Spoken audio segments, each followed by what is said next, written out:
오늘 시편 140편 말씀을 통해서 말씀을 깨닫는 지혜와 응답받는 기도의 은총이 우리에게 넘치게 될 줄로 믿습니다. 우리는 지금 시편 바로 마지막 부분을 달리고 있습니다. 성전에 올라오는 노래를 15편 봤고요. 그 다음은 성전에 올라와서 부르는 노래들을 보고 있습니다. 성전에 이제 올라왔어요. 하나님 품에 왔어요. 그러면 우리 생각에는 감사가 넘치고 기쁨이 넘칠 것 같아요. 그런데 그것만이 아니에요. 우리가 하나님 품에 안겨서 해야 될 일이 무엇인가? 바로 이 세상의 아픔, 이 세상의 부조리, 이 세상의 악에 대해서 하나님께 아뢰는 일입니다. 그리고 이 세상에 하나님이 행하시는 공의, 그 공의를 구하고 선포하는 일입니다. 여러분, 이것이 매우 중요합니다. 마치 신앙만 생각하면 우리는 하나님 안에 있고 구원받았고 천국 백성 되었으니까 그걸로 끝나는 것 같아요. 그런데 기독교는 거기서 끝나지 않습니다. 참된 기독교는 하나님 안에서 이 세상을 품어요. 그리고 이 사회의 구조까지도 하나님의 신앙으로 하나하나 변화시켜 나가는 것을 꿈꾸는 거예요. 그래서 항상 기독교는 영혼 구원과 사회 구원, 이 두 가지가 같이 가는 것입니다.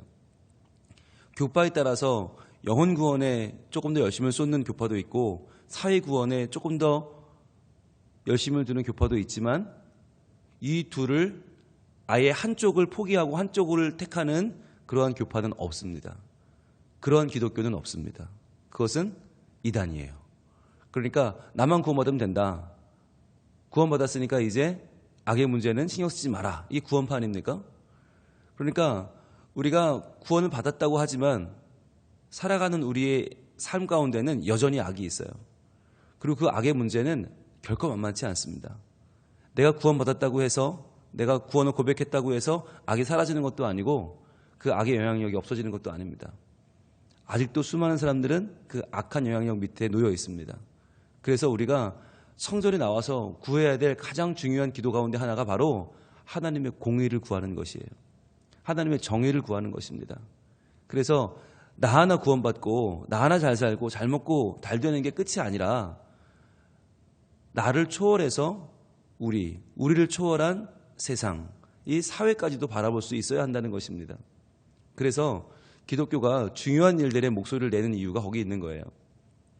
동성애 문제도 그렇습니다. 내가 동성애 안 하면 되지, 우리 자녀가 동성애 안 하면 되지가 아닌 거예요. 동성애를 마치 괜찮은 것처럼 찬성하고 지지하고 묵인하는 것 같은 사회적인 이미지까지, 그것을 인권이라고 부르는 것까지도 우리는 방관할 수 없는 것이죠. 왜냐하면 하나님은 오늘날도 분명히 살아계신 분이고 하나님은 창조 질서대로 세상을 운행하시는 분인데, 인간이 마치 하나님이 안 계신 것처럼, 인간이 자기의 취향대로 자기의 뜻대로 뭐든지 해도 되는 것처럼, 그게 인권인 것처럼 말하는 것은, 이것은 기독교가 아니다 라고 말할 수 있어야 되는 거죠. 그래서 사람들은 이야기합니다. 아니, 동성애를 지들이 하든 말든 니들이 안 하면 되지. 아니, 교회 다니는 너희들은 안 하면 될 거 아니야. 가만히 있으면 되지. 왜 그들을 가지고 비난하느냐라고 말하는데, 그것은 그들을 비난하는 것이 아니라, 그들을 품지 못하는 좁은 속내가 아니라 그냥 두면 마치 하나님이 안 계신 것처럼, 이 땅에 누구든지 자기의 뜻을 세우면 그게 다 정의인 것처럼, 그게 하나님인 것처럼 이 세상이 지금 거꾸로 돌아가기 때문에 거기에 대한 바른 하나님의 공의를 선포하는 것입니다. 그런데 문제는 우리가 교회 밖에 있는 동성애에 대해서는 소리를 높이면서도 교회 안에 있는 사랑하지 않는 것, 교회 안에 있는 교만한 것, 교회 안에 있는 자기의 주장만을 세우는 것, 이런 것은 잘 돌아보지 않는단 말이죠. 그래서 똑같은 중요성으로 우리가 이슬람이나 동성애나 그 밖에 다른 공산주의에 대한 그러한 우리의 열심과 하나님을 향한 간구가 교회 안에서 또 내 안에서 자기 속에서 벌어지는 수많은 악한 일들에도 똑같은 시각을 적용해야 한다는 거예요. 그렇게 할 때 기독교가 사회를 정화하는 힘이 있는 것입니다. 그래서 항상 밖에서 싸울 때는 열심히 싸우는데 안의 문제에 대해서는 늘 너무 둔감한 모습들을 보여왔단 말이죠. 그래서 우리가 교회 안에서 우리 스스로 깨끗하게 정화되어서 말씀대로 사는 것, 그리고 그것을 가지고 그 에너지로 세상을 변화시키는 에너지가 우리에게는 필요하다는 거예요. 오늘 시편 140편은 141편, 142편, 143편까지 4편이 느낌이 비슷해요. 분위기가 비슷합니다. 이 분위기는 지금까지 걸어왔던 개인적인 간구와는 조금 다릅니다. 공적인 간구를 하고 있고 하나님께서 이 세상에 어떤 한 부분만이 아니라 모든 부분에 다 빛을 비춰주시길 구하는 기도예요. 그런데 그러한 기도가 시편 막바지에 나온다는 건 굉장히 의미 있는 일이에요. 시편이 완성되어 가고 있습니다.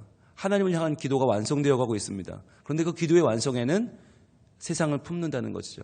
공동체를 품고 사회의 구조적인 면을 품는다는 것이에요. 이게 매우 중요합니다. 그래서 시편은 그냥 기분을 업시키는 그냥 찬양하자, 손 들고 찬양하자, 할렐루야로 끝나는 노래가 아니라 이 세상을 구원하고 세상을 바로잡는 하나님의 뜻, 그 뜻을 알고 믿고 행하는 데까지 나아가는 것이 성도의 본분임을 말해주고 있습니다. 1절 오늘 같이 한번 읽어보겠습니다. 시작. 여호와여 악인에게서 나를 건지시며 포악한 자에게서 나를 보존하소서. 이렇게 시작을 합니다. 이 시작은 마치 내가 겪는 괴로움, 내가 겪는 아픔을 말하는 것 같습니다. 그런데 여기서 말하는 악인이라는 말은 우리가 알고 있는 나쁜 사람이 아니죠. 우리는 악인을 바로 알고 있습니다. 시편을 공부하면서 의인과 악인에 대해서 공부했는데 의인은 누구예요? 하나님을 의지하는 사람이죠. 악인은요, 하나님이 없다고 하는 사람입니다. 자기 자신을 의지하는 사람이 악인입니다. 우리는 분명히 알아야 돼요. 겉으로 보면 악인이 더 친절해 보입니다. 악인이 더 스마트해 보이고 악인이 더 멋져 보입니다. 왜요? 자기 자신이 하나님인데 얼마나 잘 꾸미겠어요? 얼마나 잘 자기를 치장하겠어요? 자기의 말투나 자기의 행동을 얼마나 견고하게 하겠어요? 그런데 중요한 건 그건 누구를 의지하는가 하는 것이 그게 중요한 겁니다. 중심이죠. 그러니까 여호와여 악인에게서 나를 건지소서 하는 말은 뭐냐면 저 사람들이 겉으로 보면 멀쩡해 보이는데 속에는 하나님이 없습니다. 하나님이 없이 내가 하나님이 되어서 내 뜻과 내 취향과 내 생각을 마치 하나님처럼 섬기는 악한 자들입니다. 저들에게서 나를 건지소서. 포악한 자에게서 나를 보존하소서. 자, 이 악이 하나님이 없다고 하는 악이 사회적으로 퍼져서 견고하게 되면 이게 하나의 제도가 되면 포악이 됩니다. 포악한 자들은 하나님이 없다고 하는 제도를 만들어서 사람들을 이제 억압하기 시작하는 것이에요. 하나님을 의지하는 사람들을 억압하는 것. 이러한 사회적인 제도를 가지고 하나님께 구하고 있는 것입니다. 하나님 나를 건지소서. 여러분 이 시가 누구의 시예요? 다윗의 시입니다. 다윗은 왕입니다. 왕이면 이 당시에 못하는 게 없어요. 왕이면 자기 마음대로 다 할 수 있어요. 그런데도 불구하고 이런 기도를 드리고 있다고 하는 것은 뭘 상징해 주는가? 이건 개인적으로 뭔가 나에게 누가 해를 끼치는 해코지를 하는 그런 문제가 아니라는 거예요. 그런 문제면 당연히 다윗이 충분히 다 물리치고도 남죠. 다 데려다가 벌 주고 죽이면 끝나죠. 그런데 그게 문제가 아닌 거예요. 여기서 말하는 악인은 나를 괴롭히는 사람이 아니라 하나님이 없다고 말하는 많은 사람들이에요. 이런 사람들은 어떻게 하면 좋습니까? 주님, 내가 이 가운데 서 있습니다. 어떻게 하면 좋습니까? 주여, 나를 건지시고 나를 보존하소서라고 여호와여라고 시작하는 이 시편은 하나님의 능력과 그 능력을 넘어서는 하나님의 언약을 구하고 있는 것입니다. 여러분, 이게 굉장히 중요한데요. 내가 아무리 능력 있고 내가 아무리 바로 살고 아무리 내가 믿음으로 살아도요. 이 세상을 하나님께로 다 이끌어갈 수가 없습니다. 내가 바로 선다고 해서 그게 내 주변에 어느 정도 영향력을 미칠 수 있을지 모르지만 이 사회에 무너져가는 비도덕과 비진리와 하나님이 없다고 말하는 이 세상을 돌릴 수가 없어요. 그래서 우리는 기도해야 되는 것입니다. 어떤 사람들은 너나 바로 살려고 말해요. 그런데 나 혼자 바로 사는 걸로는 안 된다니까요. 나 혼자 바로 살려고 노력해도 계속 시험이 오고요. 계속 이 사회에 잘못된 부분들이 나를 억눌러요. 그래서 기도하는 거예요. 하나님, 세상이 하나님을 알게 해주시고 하나님을 믿게 해주시고 하나님을 따르게 하여 주옵소서. 하나님의 정의가 이 땅에 선포되게 하여 주옵소서. 기도해야 되는 거예요. 이전이 이렇게 이어집니다. 그들이 마음속으로 악을 꾀하고 싸우기 위하여 매일 모이오며 그랬어요. 자, 겉으로 보면 멀쩡한 사람들이에요. 그런데 그 안에 하나님이 없기 때문에 마음속으로는 악을 꾀한다. 어떻게 하면 하나님이 없다고 말할까? 어떻게 하면 하나님이 이 세상에는 존재하지 않는다고 말할까? 그걸 계속 고민한다는 거예요. 게다가 싸우기 위하여 매일 모인다. 왜 이렇게 될까요? 절대 진리가 없다는 거예요. 하나님을 없다고 말하는 순간 절대 진리가 없기 때문에 진리는 상대적이 되죠. 모두가 다 진리가 돼요. 그러니까 싸우게 되는 거죠. 여러분, 교회가 하나님을 잘 믿어야 되는 이유는 하나님이 우리 주님이기도 하지만 아버지이기도 하지만 더 중요한 건 하나님을 믿지 않으면요, 교회는 맨날 싸우게 됩니다. 하나님이 절대 진리가 되지 않으면 교회 다니는 사람들만큼 싸우기 좋아하는 사람들은 없어요. 왜? 종교성이 있거든요. 종교성이라는 건 뭔가를 신봉하고 인생을 건다는 거예요. 내 생명을 걸어도 아깝지 않은 거예요. 그런데 어디에 걸어요? 진리에 걸어야 되는데 비진리에 건다고 하면요, 교회는 평안할 수가 없어요. 그래서 하나님이라고 하는 절대적인 분, 하나님의 마음, 하나님의 뜻을 구하는 것, 거기에서 하나 되지 못하면 교회는 싸우게 됩니다. 지금도 많은 교회가 싸우고 있습니다. 어제도 한 교회 이야기를 들었는데 끔찍하더라고요. 미국에 있는 교회인데요, 목사님파와 목사님 반대파가 나누어서 교회 안에서 총 들고 싸웁니다. 총 들고 싸워요. 그래서 신고해서 경찰들이 와서 그 사람, 총 든 사람 끌어내고요, 그 사람 다시는 교회 못 다니게 하고요, 그렇게 처벌을 하고 끝났는데 목사님이 강단에 서셔서 또 그 사람들이 이제 비난하시는 거예요. 또 싸우는 거예요. 또 끝이 없어요. 그러니까 전 이야기를 들으면서 참 교회가 하나님이라고 하는 절대적인 가치, 하나님이라는 절대적인 진리를 놓치게 되면 그때부터는 서로 자기가 옳은 거잖아요. 네가 잘못됐고 내가 옳은 거야. 그러면 총을 들 수도 있고요, 강단에서 비난을 할 수도 있고요, 경찰이 출동하게 되고요, 사회적인 비난을 받게 되는 거죠. 근데 그런 교회가 좀 너무 많다는 거예요. 왜 이렇게 되었는가? 바로 하나님을 내 마음속에 모시지 않고 잘못된 신앙생활을 하는 사람들이 많이 있다. 그러니까 그런 분들의 특징이 뭐냐면 하나님을 아는 지식이 없어요. 말씀이 없는 거예요. 말씀이 없이 내 경험으로 신앙생활을 하고 내 생각으로 내 판단대로 신앙생활을 하니까 잘못된 길을 가더라는 것이죠. 그래서 우리가 이 아침에 하나님 말씀을 묵상하고 그 말씀을 마음에 품는 이유가 거기 있는 거예요. 그들이 마음속으로 하나님이 없으니까 악을 꾀하고요, 절대 진리가 없으니까 싸우기 위하여 매일 모인다. 그럼 매일 모이면 뭐 할 거예요? 싸우는데. 그러니까 이게 겉으로 보면 멀쩡한데 그 속으로는 골마 있는 거예요. 썩어 들어가고 있는 거예요. 3절은 이렇게 말합니다. 뱀같이 그 혀를 날카롭게 하니 그 입술 아래에는 독사의 독이 있나이다. 자, 말을 많이 하는데 그 말을 하는 게 다 상처 주는 거고 그 말이 다 죽이는 거고 그 말이 다 독이라는 거예요. 그러니까 우리가 열심히 하는 게 다 좋은 것만은 아닌 것 같아요. 열심히 무엇을 하느냐가 중요한 것이지 잘못된 열심은 사람을 죽이고 나도 죽고 너도 죽게 만드는 거죠. 결국은 모두가 다 하나님을 떠나게 만드는 거죠.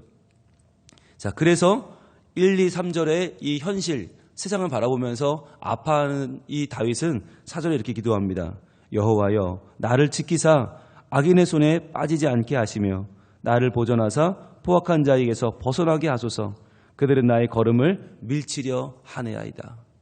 자, 나의 걸음을 밀치려 합니다. 나를 쓰러뜨리려고 합니다.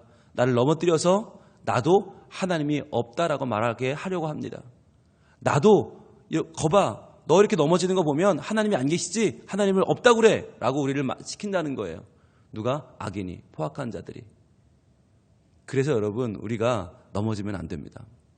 우리가 견고히 서야 되는 이유가 어디 있나? 우리가 넘어지면요, 사람들은 말합니다. 거봐, 너도 넘어지잖아. 하나님 없잖아. 네가 나랑 뭐가 다른데? 라고 말하는 거예요. 그런데요, 넘어진다고 하는 게 이게 물질을 잃어버리는 것도 아니고 건강을 잃는 것도 아닙니다. 이것은 믿음을 잃어버리는 것입니다. 건강을 잃어도 믿음이 서면 괜찮아요. 재물을 잃어도 믿음이 서면 괜찮아요. 그런데 믿음을 잃어버리면 우린 다 잃어버리는 거예요. 그러면 세상 사람들이 말합니다. 거봐, 너도 절망하잖아. 너도 불안하잖아. 너도 두렵잖아. 거봐, 하나님이 어디 있어? 라고 말하는 거죠. 그래서 나의 걸음을 밀치려고 하는 저들에게서 여호와여, 나를 지켜주옵소서, 나를 보존해 주옵소서, 이 기도를 해야 되는 거예요. 내가 어떻게 나를 지켜요? 아무리 지켜도 나는 또 넘어지고 또 넘어집니다. 그러면 세상 사람들은 나를 보고 비난하죠. 이것을 막아달라는 거예요. 하나님, 내가 넘어지는 게 중요한 게 아니라 내가 넘어지는 사람들은 하나님이 없다고 할 거 아닙니까? 그리고 또 저들은 하나님이 없는 악을 행할 거 아닙니까? 이러한 부조리 가운데 나를 건져주시고 하나님의 살아계심을 보여주옵소서라고 하는 기도를 드리는 것입니다. 그래서 5절 이렇게 말합니다. 교만한 자가 나를 해하려고 올무와 줄을 놓으며 길 곁에 그물을 치며 함정을 두었나이다. 자, 저 악인들의 정체가 뭐예요? 교만한 자들이에요. 교만한 자들. 즉 하나님이 없다고 말하고 내가 하나님 되려고 하는 자들이에요. 내가 진리야. 내가 맞아. 그러니까 나만 따라와. 다른 소리는 하지 마. 무조건 나를 따라와. 라고 하는 사람들. 대화가 안 됩니다. 교만한 자들의 특징입니다. 대화가 안 되고요. 타협이 안 되고요. 배우지 않습니다. 내가 하나님이기 때문에. 하나님이 없기 때문이죠. 여러분, 하나님을 인정하면요, 누구에게나 배울 수 있습니다. 다 하나님이 지으신 피조물이고 하나님 작품이기 때문에 남을 만날 때마다 배워요. 그러니까 겸손한 사람은 배우는 게 많고 지혜로워요. 근데 교만한 사람은 배우지 않기 때문에 지혜가 없어요. 점점 더 고립되어 가는 것입니다. 자, 그들이 나를 또 해하려고 이렇게 하고 있어요. 그때 어떻게 해야 되는가? 6절 노란색 드시고 한번 표시해 볼까요? 내가 여호와께 말하기를 주는 나의 하나님이시오니 여호와여 나의 간구하는 소리에 귀를 기울이소서. 시인은 나를 흔드는, 나를 밀치는 이 현실 가운데에서 내가 바로 서게 해주세요라고 기도하지 않습니다. 주님을 의지합니다. 그래서 주여 나의 하나님이시여 나의 간구하는 소리에 귀를 기울이소서. 내 기도를 들어달라는 거예요. 하나님, 내 기도를 들으시고 나는 기도하겠습니다. 나는 싸우지 않겠습니다. 나는 저들과 함께 똑같이 대하지 않겠습니다. 그러나 나는 기도할 테니 들어주세요라고 하는 거죠. 그러면서 7절입니다. 내 구원의 능력이신 주 여호와여. 즉 나를 구원하는 건 누구에게 있어요? 여호와께 있습니다. 내가 나를 구원할 수 없습니다.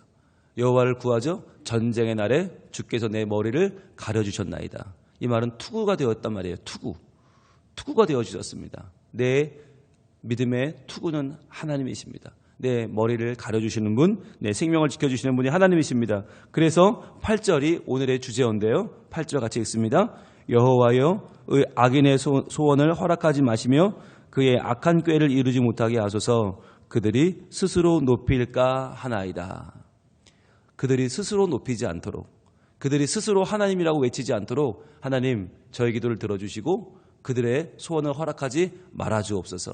그들의 악한 꾀를 이루지 못하게 하소서. 왜요? 하나님이 하나님 되심을 보여주옵소서라고 하는 것입니다.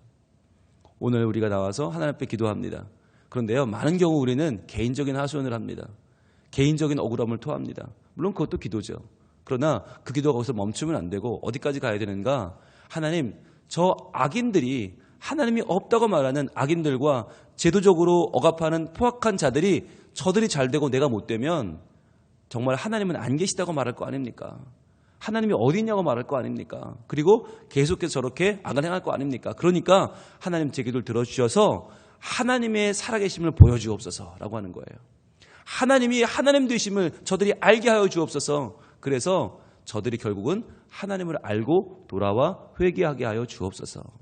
하나님의 이름이 높임받기를 원합니다. 라고 하는 기도가 140편의 기도입니다.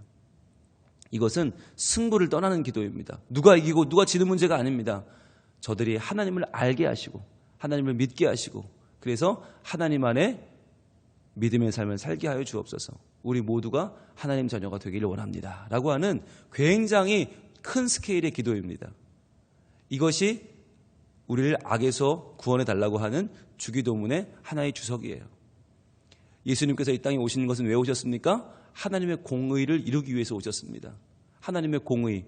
죄인이 그냥 구원받으면 안 되는 거예요. 죄인은 삭슬 치러야 돼요. 근데 죄의 삭슬은 사망이에요. 다 죽으면 어떻게 구원받아요? 그 일을 위해서 예수님이 십자가에서 우리의 죄를 대신 지셨습니다. 그렇게 해서 하나님의 공의가 완성된 것입니다. 하나님은 사랑만 있는 분이 아니고 공의로운 분이십니다. 이 아침에 기도할 때 하나님, 제가 하나님의 사랑을 간구하지만 그러나 거기서 끝나는 신앙인 되지 않게 하시고 하나님의 공의를 구하게 하옵소서. 그 공의를 구하는 내가 먼저 믿음 위에 바로 서게 하시고 하나님이 없다고 하는 저 악인들이 하나님을 알게 되는, 하나님을 높이는 이 사회의 변화, 이 세상의 변화, 모두가 하나님을 알게 되는 거룩한 변화가 일어나는 이 하루가 되게 해 주시옵소서. 하나님 위해 기도할 때 그 기도가 쌓이고 쌓여서 하나님이 그 기도가 응답하시면 하나님이 없다고 하는 많은 이들이 하나님을 알게 되고 진리를 외면하고 진리를 억압하는 자들이 진리 앞에 굴복하게 되는 날이 오게 될 줄로 믿습니다. 그것이 하나님 나라고 그것이 하나님의 공의입니다. 그 공의가 우리 가운데 오늘 분명하게 선포되고 이루어지기 시작하는 하나님 나라가 우리 가운데 이루어지기 시작하는 복된 하루가 오늘 될 줄로 믿습니다. 기도하겠습니다. 하나님, 세상에는 하나님이 없다고 말하는 사람들이 너무나 많습니다. 그리고 그것을 제도화해서 억누르는 자들도 많습니다. 지금도 세상에는 예배하고 싶어서 목숨을 걸고 예배하는 자들이 많이 있고 하나님 말씀 한 구절 때문에 자기의 삶을 거는 사람들이 많이 있습니다. 주님, 이러한 때에 우리가 구하오니 주여 우리의 기도를 들어주시고 하나님의 공의가 하나님의 정의가 이 땅에 선포되게 하여 주시옵소서. 그리하여 하나님이 없다고 말하는 교만한 자들이 이 세상에서 자기의 뜻을 다 이루는 것 같이 보이는 이런 세상의 부조리한 가운데 하나님의 선하심, 하나님의 공의로우심, 하나님의 살아계심을 보여주시옵소서. 그리하여 하나님 믿는 자들이 억울함 당하는 일이 없게 하여 주시고 하나님을 믿고 기도하는 자들이 하나님의 도우심을 얻게 하시며 간구하는 것마다 하나님께서 응답해 주셔서 주님, 믿지 않는 자들이 하나님의 계심을 보게 하여 주시옵소서. 우리의 성공과 우리의 하나님 뜻 안에 잘됨을 보고 형통함을 보고 하나님이 정말 계시구나 깨닫고 돌아오는 저 악인과 포악한 자들이 다 되게 하여 주옵소서. 그리하여 우리가 나 하나 구원받는 것으로 만족하는 것이 아니라 저 믿지 않는 자들이 다 하나님 믿게 되는 그날까지 하나님의 뜻을 구하게 하시고 그 뜻을 선포하게 하시고 그 뜻을 이루어내게 하셔서 주여 하나님께서 이루시는 그 하나님 나라를 우리 모두 함께 이 땅에 펼쳐가는 주의 백성으로 살게 하여 주시옵소서. 주님, 이 아침에도 우리의 간구를 들으시는 주여 응답하시고 하나님의 뜻을 이루어 주시고 하나님의 기쁨을 위해 살아가는 우리 모든 성민 가족들이 되게 하여 주시옵소서. 예수님 이름으로 기도합니다.